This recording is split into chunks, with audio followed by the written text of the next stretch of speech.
जो लोग जो है जिम कर रहे हैं या जो सप्लीमेंट खा रहे हैं या जो भी प्रोटीन का एक्स्ट्रा डाइट ले रहे हैं, उनके ऊपर किडनी का क्या असर पड़ सकता है मैं उसको बताता हूँ। तो सबसे पहले आप एक बार फिजियोलॉजी समझिए कि जो भी चीज़ हम प्रोटीन डाइट लेते हैं तो सबसे पहले वो इजी ट्रांसपोर्ट होने के लिए वो अमीनो एसिड में कन्वर्ट हो जाएगा,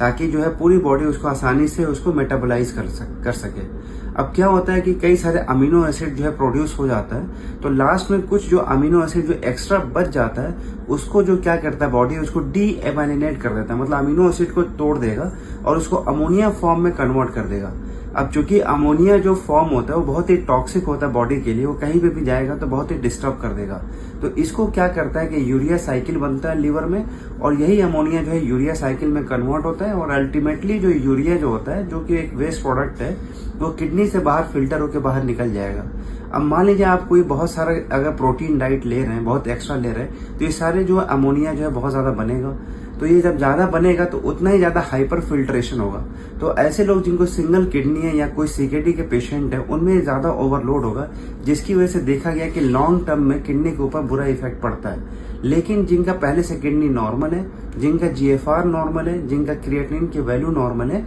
उनके लिए कोई इशू नहीं होता, वो ले सकते हैं, लेकिन एक प्रॉपर जो है अमाउंट में लेना होता है। तो वो नॉर्मल बंदे के लिए कितना अमाउंट होता है, तो 1 ग्राम पर केजी के हिसाब से होता है। और वही चीज जो है अगर कोई सीकेडी के पेशेंट है तो यही 0.5 mg जो है 0.5 ग्राम पर केजी के हिसाब से लेना होगा। अब ये चीज लेने के टाइम पे कुछ प्रिकॉशन ऐसे भी लेना होता है, क्योंकि जो प्रोटीन होता है वो हमारे ब्लड को एसिड बना देता है, जिसकी वजह से एसिडिटी का लोड भी किडनी के ऊपर पड़ने लगता है। तो ये ध्यान देना चाहिए कि आप जो है उसको और चेंज करने के लिए अपने आइटम में फ्रूट्स को आइटम को बढ़ाना चाहिए, जैसे कि बनाना, एप्पल, सिट्रेट वाले जो फ्रूट्स आप अपने डाइट में बढ़ा लेंगे तो एक प्रिकॉशन होगा किडनी डैमेज बचने का। और साथ ही साथ आप अपने फ्लूइड की इनटेक को बढ़ाएंगे 3 लीटर तक का, तो देखा गया कि आपका जो फिल्ट्रेशन इंजरी जो होने वाली है वो कम हो जाएगा। इस तरीके से आप कुछ प्रिकॉशन लेकर आप अपने काम को कर सकते हैं, लेकिन ये ध्यान रखना होगा कि आपको बीच बीच में आपको फॉलो अप देना पड़ेगा, आपको अपना किडनी के बारे में चेक करना पड़ेगा।